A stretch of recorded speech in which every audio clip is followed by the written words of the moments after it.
Assalamualaikum warahmatullahi wabarakatuh.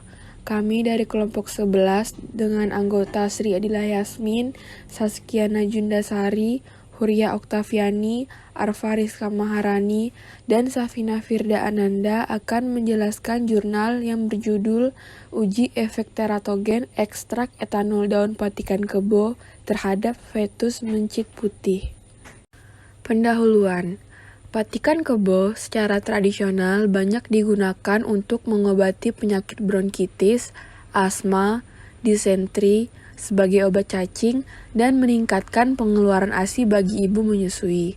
Dari hasil penelitian ekstrak, daun patikan kebo mempunyai aktivitas antioksidan secara in vitro, antiinflamasi, antibakteri, sebagai obat bisul, obat penenang, serta mempunyai aktivitas sebagai antitumor. Dengan melihat banyaknya manfaat tumbuhan tersebut sebagai calon obat baru, maka harus dapat dipertanggungjawabkan keamanan penggunaan tumbuhan tersebut. Selama penggunaan yang lama ini, bisa saja terjadi gejala toksisitas seperti toksisitas kronik, karsinogenik, mutagenik, dan teratogenik. Toksisitas reproduksi merupakan salah satu uji toksisitas yang harus dilakukan untuk sediaan herbal dan bahan kimia yang akan dikonsumsi oleh manusia. Uji toksisitas reproduksi yang sering digunakan adalah uji teratogenitas. Prinsip teratologi adalah pemberian senyawa uji pada hewan percobaan pada masa kehamilan dan melihat pengaruhnya terhadap perkembangan fetus sehingga dapat diketahui kemampuan atau potensi toksisitas senyawa terhadap sel janin yang sedang berkembang. Patikan kebo atau Euphorbia hirta merupakan salah satu tumbuhan obat tradisional yang cukup tersebar luas di Indonesia. Patikan kebo merupakan tanaman herbal merambat yang hidup di permukaan tanah, terutama pada daerah yang beriklim tropis. Di Indonesia, tanaman obat tradisional ini dapat ditemukan di antara rerumputan di tepi jalan, kebun, atau pekarangan rumah yang tidak terurus dan di sungai. Tanaman herbal ini dicirikan dengan batang lunak yang tidak begitu kuat menyangga daun, serta memiliki getah putih yang cukup kental. Tanaman ini masih famili dengan patikan Cina, yaitu dalam famili Euphorbiaceae. Dari uji fitokimia yang telah dilakukan pada penelitian sebelumnya menunjukkan bahwa tanaman patikan kebo mengandung senyawa alkaloid, flavonoid, steroid, terpenoid, tanin, saponin, dan fenolik yang mampu membantu proses penyembuhan luka. Senyawa tersebut memiliki efek farmakologis sebagai antiinflamasi, antioksidan, dan antibakteri yang berpotensi dalam memperpendek proses inflamasi serta meningkatkan proses peningkatan epitelisasi. Teratogenik merupakan perubahan formasi dari sel, jaringan, dan organ yang dihasilkan dari perubahan fisiologi dan biokimia. Teratogenik disebabkan oleh adanya teratogen. Teratogen sendiri adalah zat atau apapun seperti obat, zat kimia, polutan, virus, fisik yang dalam kehamilan dapat menyebabkan perubahan bentuk atau fungsi organ dalam perkembangan janin. Senyawa teratogen akan berefek teratogenik pada suatu organisme bila diberikan pada saat organogenesis. Faktor-faktor penyebab teratogen diantaranya adalah faktor genetis seperti mutasi dan aberasi, kemudian faktor lingkungan seperti infeksi, penggunaan obat-obatan, radiasi, defisiensi vitamin atau hormon.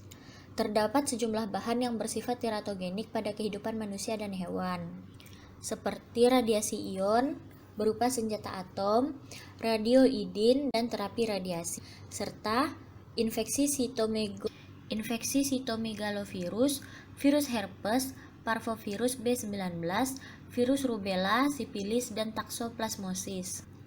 Uji teratogenik bertujuan untuk melihat adanya abnormalitas fetus yang terjadi karena pemberian zat selama masa perkembangan embrio atau organogenesis, yang meliputi abnormalitas bagian tubuh luar, jaringan lunak, serta kerangka fetus. Prinsip dari uji teratogenitas adalah pemberian sediaan uji dalam beberapa tingkat dosis pada beberapa kelompok hewan bunting selama paling sedikit masa organogenesis dari kebuntingan. 1 dosis per kelompok. 1 hari sebelum waktu melahirkan, induk dibedah, kemudian uterus diambil dan dilakukan evaluasi terhadap fetus.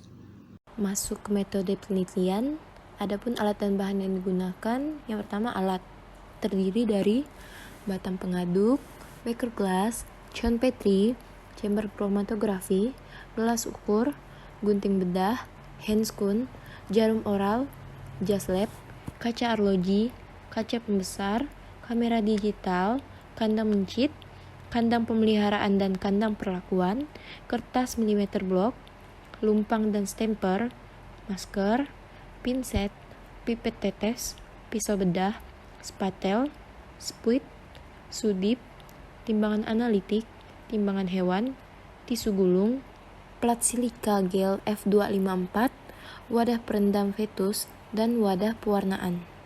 Selanjutnya bahan terdiri dari aquades, asam asetat, CMCNA, dan seger patikan kebo, etanol 70%, quercitrin, larutan alizarin merah, dan larutan bowins. Lanjut ke cara kerja, yang pertama yaitu pembuatan ekstrak etanol daun patikan kebo. Pertama, dimaserasi daun patikan kebo dengan etanol 70%, lalu ekstrak diuapkan menggunakan water bath. Cara kerja yang kedua yaitu pengujian efek teratogen terhadap fetus mencit. Caranya, dipilih hewan uji sebanyak 20 ekor mencit putih betina dan 4 ekor mencit putih jantan serta dibagi menjadi 4 kelompok, di mana kelompok 1 sebagai kontrol negatif diberikan suspensi CMCNA 0,5%. Kelompok 2 diberi ekstrak etanol daun patikan kebo dosis 25 mg. Kelompok 3 diberikan ekstrak etanol daun patikan kebo dosis 50 mg. Dan kelompok keempat diberikan ekstrak etanol daun patikan kebo dosis 100 mg. Untuk kelompok 2-4 diberikan 1 kali sehari mulai dari hari ke-6 sampai hari ke-15 kehamilan. Lalu pada masa estrus, hewan dikawinkan dengan perbandingan jantan dan betina 1:5. Mencit yang hamil dipisahkan dan mencit yang belum kawin dicampur kembali dengan mencit jantan. Kemudian diberikan sediaan uji secara peroral selama 10 hari berturut-turut dari hari ke-6 sampai hari ke-15 kehamilan. Lalu dilakukan laparektomi pada hari ke-18 kehamilan. Mencit dibunuh dengan cara dislokasi leher. Lakukan laparektomi untuk mengeluarkan fetus mencit dan amati apakah terdapat tapak resorpsi, jumlah fetus, fetus yang masih hidup, dan fetus yang sudah mati. Lalu fetus dikeringkan dengan tisu. Hitung berat masing-masing fetus untuk mengetahui berat rata-rata kelahiran. Dan yang terakhir, fetus direndam dengan larutan bowins dan amati ada atau tidak kelainan secara visual yang meliputi ekor, daun telinga, kelopak mata, jumlah jari kaki depan belakang. Kemudian sisanya direndam dengan larutan alizarin merah yang digunakan untuk mewarnai skeletal dan pertualangan mencit, serta diamati ada atau tidaknya kelainan tulang. Selanjutnya adalah hasil dan pembahasan. Ekstrak kental yang diperoleh adalah sebanyak 150 gram. Nilai rendemen yang didapat adalah sebesar 30%. Kadar abu ekstrak etanol daun patikan kebo adalah 5,93%. Kadar abu ini memenuhi syarat karena hasil pengukurannya di bawah 6%. Hasil pengukuran susut pengeringan ekstrak adalah sebesar 5,22%. Susut pengeringan ini memenuhi syarat karena di bawah 10%. Ekstrak dibuat menjadi 3 variasi dosis, yaitu 25 mg per kilogram berat badan, 50 mg per kilogram berat badan, dan 100 mg per kilogram berat badan dalam bentuk suspensi natrium metil karboksiselulose 0,5%. Selanjutnya dapat dilihat gambar di bawah ini merupakan tabel 1, yaitu jumlah fetus pada masing-masing kelompok sediaan uji. Dari analisa data secara statistik, diketahui bahwa tidak ada perbedaan jumlah fetus antara dosis P lebih besar dari 0,05 Dari analisa data secara statistik diketahui bahwa ada perbedaan bermakna antara jumlah fetus pada kelompok kontrol dengan kelompok uji P lebih kecil dari 0,05. Selanjutnya, gambar di bawah ini merupakan tabel 2, yaitu hasil uji lanjutan Duncan dari jumlah fetus yang diberikan ekstrak etanol daun patikan kebo dengan analisa varian satu arah. Untuk pengamatan berat badan fetus, tidak terdapat perbedaan yang bermakna pada berat badan fetus kelompok kontrol dengan kelompok uji. Pada slide ini ditampilkan dua tabel, di mana tabel pertama merupakan berat badan fetus masing-masing kelompok sediaan uji, dan tabel kedua adalah hasil uji lanjut Duncan berat rata-rata fetus yang diberi ekstrak etanol daun patikan kebo dengan analisa varian satu arah. Nah, dari tabel tersebut dapat kita analisa data secara statistik, dapat diketahui bahwa tidak ada perbedaan berat badan fetus antar dosis, di mana nilai P-nya lebih besar dari 0,05. Dan dapat kita ketahui juga bahwa tidak ada perbedaan bermakna antara berat badan fetus pada kelompok kontrol dengan kelompok uji, di mana nilai P-nya juga lebih besar dari 0,05. Selanjutnya yaitu hasil dari pengujian efek teratogen terhadap fetus mencit, di mana pada slide ini terdapat 4 gambar, yaitu gambar pertama fetus yang direndam dengan larutan alizarin merah pada kelompok kontrol, gambar yang keempat merupakan fetus yang direndam dengan larutan alizarin merah pada kelompok dosis 25 mg per kilogram berat badan, dan gambar yang kelima merupakan perlakuan pada kelompok dosis 50 mg per kilogram berat badan. Dan gambar yang terakhir merupakan perlakuan pada kelompok dosis 100 mg per kilogram berat badan. Nah, pada pengamatan tidak ditemukan adanya tapak resorpsi yang ditandai gumpalan merah pada uterus. Jadi, dari data dan hasil analisa di atas, dapat dikatakan bahwa pemberian sediaan uji dapat mempengaruhi jumlah fetus. Dalam penelitian ini tidak terdapat perbedaan antara pertulangan kelompok uji dengan kelompok kontrol.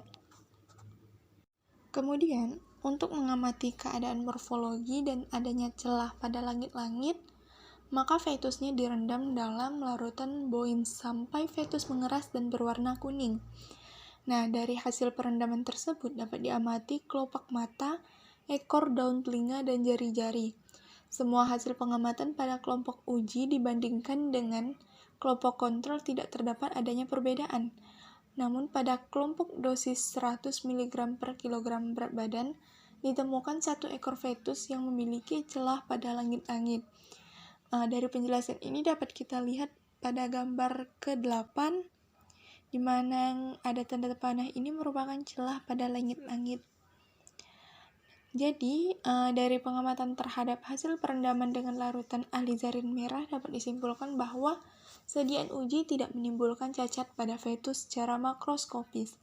Sedangkan dari pengamatan terhadap hasil perendaman dengan larutan Boyne, hanya pada dosis 100 mg per kilogram BB yang terdapat satu ekor fetus yang memiliki celah pada langit-langit.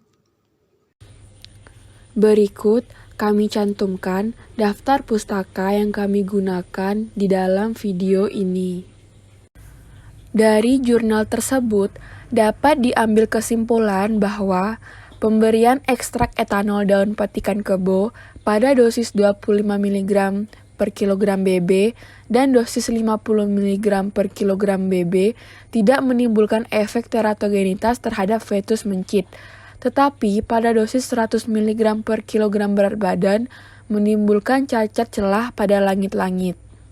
Semua dosis dapat mengurangi jumlah fetus. Terima kasih.